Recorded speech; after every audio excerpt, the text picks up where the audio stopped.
పుట్టలో పాలు పోయొచ్చా, పోయకూడదా? నాగులు, సర్పాలకు వ్యత్యాసం ఏంటి? పుట్టలో పాలు పోయడం మూఢనమ్మకం అంటారు కొందరు. కాదు కాదు, పెద్దలు పాటించే ప్రతి ఆచారం వెనుక ఆధ్యాత్మిక కారణాలతో పాటు ఆరోగ్య రహస్యాలున్నాయంటారు మరికొందరు. ఇంతకీ పుట్టలో పాలు పోయాలా వద్దా? అసలు నాగులు, సర్పాలు, పాములు అంటారు కదా, వీటి మధ్య వ్యత్యాసం ఏంటి? వీటికి సమాధానం తెలియాలంటే పురాణాల్లో ఏముందో ముందుగా తెలుసుకోవాలి. కానీ హిందూ ధర్మంలో నాగులు, సర్పాలు అని రెండు రకాలు చెబుతారు.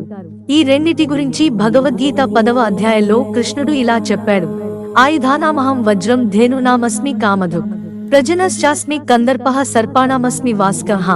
నేను ఆయుధాల్లో వజ్రాన్ని, గోవుల్లో కామధేనువుని, పుట్టించేవాళ్లల్లో మన్మధుడిని, సర్పాల్లో వాసుకిని అని చెప్పాడు. పరమేశ్వరుడి అలంకారమైన వాసుకిని తాడుగా చేసుకుని అమృతం కోసం క్షీరసాగర మథనం చేశారు దేవదానవులు. అనంతశ్చాస్మి నాగానాం వరుణో యాదసామహం పితృనామర్యమా చాస్మి యమః సంయమతామహం. నాగులలో అనంతుడిని, జలచరాల్లో వరుణుడిని, పితృలలో ఆర్యముడిని, సంయమవంతుల్లో నిగ్రహాన్ని అని ఈ శ్లోకంలో తాను నాగుల్లో అనంతుడిని అని చెప్పాడు శ్రీకృష్ణుడు. అనంతుడికి మరో పేరు ఆదిశేషుడు. కద్రువ పెద్ద కొడుకు అనంతుడు, రెండో కొడుకు వాసుకి. ఈ ఆదిశేషుడే శ్రీ మహావిష్ణువు దశావతారాల్లో తనని అనుసరిస్తూ వచ్చాడు. త్రేతాయుగంలో రామావతారంలో లక్ష్మణుడిగా, ద్వాపరయుగంలో కృష్ణావతారంలో బలరాముడిగా, వెంకటేశ్వర అవతారంలో గోవిందరాజులుగా భక్తి మార్గాన్ని తెలపడానికి భగవద్ రామానుజులుగా ఆదిశేషుడు అనుసరించాడని చెబుతారు. సర్పాలు నాగులకు ఏంటి వ్యత్యాసం? కృష్ణుడు సర్పాల్లో వాసుకి అన్నాడు, నాగుల్లో అనంతుడు అన్నాడు. అంటే ఈ రెండు వేర్వేరు అనే కదా అర్థం. సర్పాలంటే విషపూరితాలు, నాగులు అంటే విషరహిత పాములు అన్నారు కొంతమంది పండితులు. కానీ పురాణాల ప్రకారం సర్పాలు, నాగులు సోదర సమానులే, కానీ వీటి మధ్య వ్యత్యాసం ఉంది. నాగులు, అవి కావాలనుకున్నప్పుడు మనిషి రూపంలోకి మారిపోగలవు. కేవలం మానవ రూపాన్నే కాదు, ఏ రూపాన్ని అయినా ధరించగలవు. భూమి మీద జనం మధ్యలో తిరగగలవు. సర్పాలు నేలను అంటిపెట్టుకుని ఉండిపోతాయి, భూమి మీద తిరుగుతాయి. నాగులకు వాయువు ఆహారం, కేవలం గాలి పీల్చి బతికేస్తాయి. సర్పాలకు జీవరాశులు ఆహారం.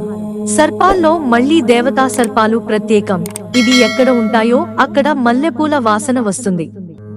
ఇవి మనుషుల జాడకు దూరంగా ఉంటాయి. పుట్టలో పాలు పోయాలా వద్దా? పాములు సరీసృపాలు, వాటికి జీర్ణ వ్యవస్థ ఉండదు.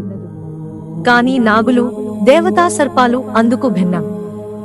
భక్తికి మెచ్చిన నాగదేవతలు అనేక రూపాల్లో దర్శనమిచ్చి పూజలు అందుకుని సంతానం, ఆరోగ్యాన్ని అనుగ్రహిస్తాయి. కొన్ని ప్రత్యేక క్షేత్రాల్లో దేవతా సర్పాలు ఇప్పటికీ ఉన్నాయి. నాగపంచమి, నాగుల చవితి లాంటి పర్వదినాల సమయంలో నాగులు కూడా మనుషులతో కలిసి తిరిగేవట. ఇదంతా పూర్వకాలం. ఎందుకంటే అప్పట్లో మనుషులకు శౌచం ఉండేది, ధర్మనిష్టంతో ఉండేవారు, సత్యమే మాట్లాడేవారు, దైవభక్తి మెండుగా ఉండేది. అందుకే భక్తులు సమర్పించే ప్రసాదాన్ని నాగదేవతలు కళ్ళెదురుగా నేరుగా స్వీకరించేవారట. క్రమంగా ప్రజల్లో శౌచం తగ్గిపోవడంతో నాగులు కనిపించడం మానేశాయి అంటారు పండితులు. ప్రస్తుతం బయట పుట్టల్లో ఉండేవి దేవతా సర్పాలని చెప్పలేం. అందుకే పాలు పోయాలి అనుకుంటే ఆలయాల్లో నాగప్రతిష్ఠ, నాగబంధం, నాగశిలలకు పూజలు చేయడం మంచిదని ధార్మిక గ్రంథాలు పేర్కొంటున్నాయి. మిత్రులారా, ఛానల్ సబ్స్క్రైబ్ చేసుకోవడం మర్చిపోకండి. ధన్యవాదాలు.